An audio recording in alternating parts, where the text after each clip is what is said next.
So, the president, I want to talk about the president because I want to link him to the finance minister. So the president came on the ticket, at least going to Nasrec, went on this ticket. He was on the, he punted this whole issue of reigniting the economy, and not just reigniting some months or years down the line, almost immediately. What is happening now versus what he promised, and will his finance minister put paid to his promises? Well, this 50 billion rand economic stimulus package is really what everyone's looking out for, because the kitty is empty, and the unenviable task that the new finance minister has, the fifth we've had in 3 years, is reallocating and rearranging to try and keep everyone happy when there's a shrinking economic pie. We're in a very mild recession, and we have a rising debt.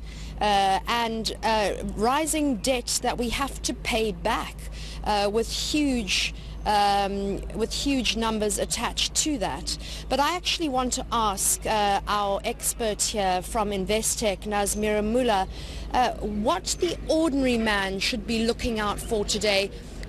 Tito Mboweni, who's back on Twitter, said medium-term budget policy statement, cool, and I think he was trying to say, explain exactly what it is that the ordinary man should be looking at from 2 o'clock today. I think for the ordinary person, the biggest single translation mechanism for them from the budget is what interest rates do in the future.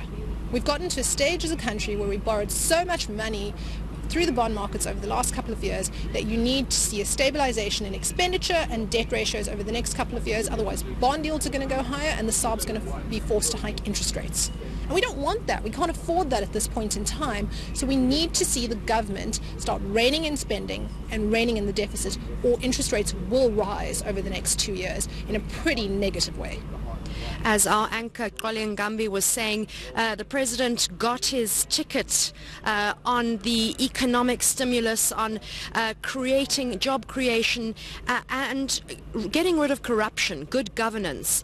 How far do you think we are, and this is his question and I'm throwing it forward to you, which is a little bit cheeky, but how far do you think we are from Nasrec and now? How much progress do you think has been made? I think what's happened since Nasrec is we've discovered how bad things actually were. We've discovered what a mess the Zuma administration has left the country in, both in terms of the finances, in terms of the capacity in key state institutions. I mean, SARS is so much more of a mess than anyone expected. The great unravelling from the Zondo Commission. Completely. From the Zondo Commission, Tamayani spent 5 or 6 years hollowing out that institution. And now we're forced to try and repair that. So that's what's happened since Nasrec, is the skirts have been lifted and we're taking a good look. We haven't gotten to the stage yet where policy is being put in place to grow the economy. Cyril Ramaphosa is saying a lot of the right things. We saw the mining charter come out, but we need to see far more tangible progress than we've seen to date. So far what we've seen is Cyril trying to shore up his support in the ANC, which is not translating into growth as yet. What does the big business want from state-owned entities? What do they want to see happen to SAA? They want to see it stabilize so that it's not bleeding or hemorrhaging money every year. So SAA has a role to play in the economy, but the current trajectory is unsustainable. And for them to be applying for some perpetual subsidy is absurd.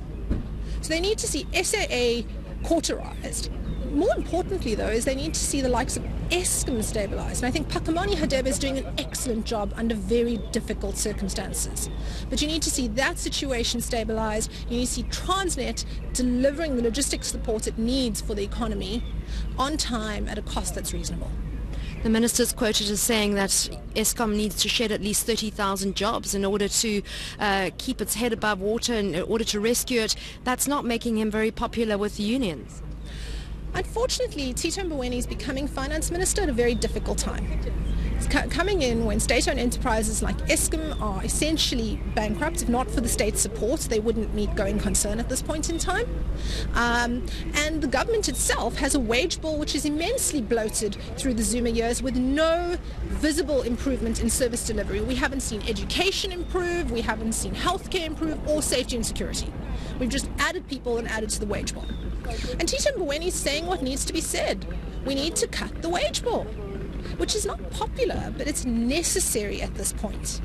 What about a bloated cabinet? Doesn't that form part of that 8 out of the 10 rand that Tito Mboweni's quoted as a bloated wage bill? So, cabinet's a relatively small portion of expenditure, but I'm a huge believer in the importance of leadership. So you need to see the cabinet making progress. We have the largest cabinet, or one of the largest cabinets in the world, which sends the wrong message. If your leadership is bloated, it's very easy for the average public servant who earns a fraction of what a minister does to say, why must I lose my job? So the tone needs to be set from the top. Do you think there'll be any mention of the 4 billion set aside for possible zero VAT products to be increased into the food basket? I'm not sure.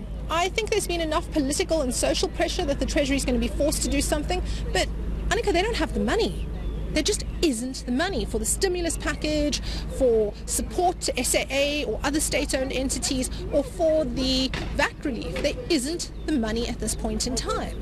And if we continue to try and find the money, we're going to be paying even more in interest in order to borrow the shortfall at this point in time. So it's a hugely vicious circle. Last question, as an analyst from the private sector, how closely will you be looking for any mention of land expropriation without compensation? I don't think this is the medium for land expropriation without compensation. I think the President's trying to navigate that difficult issue quite well, given the huge emotive nature of the subject in South Africa. I don't expect Tito Mboweni to mention it very much at all. What good news could he possibly give South Africans right now? He could deliver a plan. So the MTBPS is about extending the time horizon. So the Treasury works on a 3-year budgeting cycle. The MTBPS in October does 2 things. It gives you a half-year update on where things are, but it also adds the outer year, the year that in this instance will be 2021, 2022. So if Tito Mboweni can deliver a plan that says, even though things right now don't look good, but here is our plan and we have commitment to stick to it and I'm going to do this, that is the best that he could be doing at this point in time.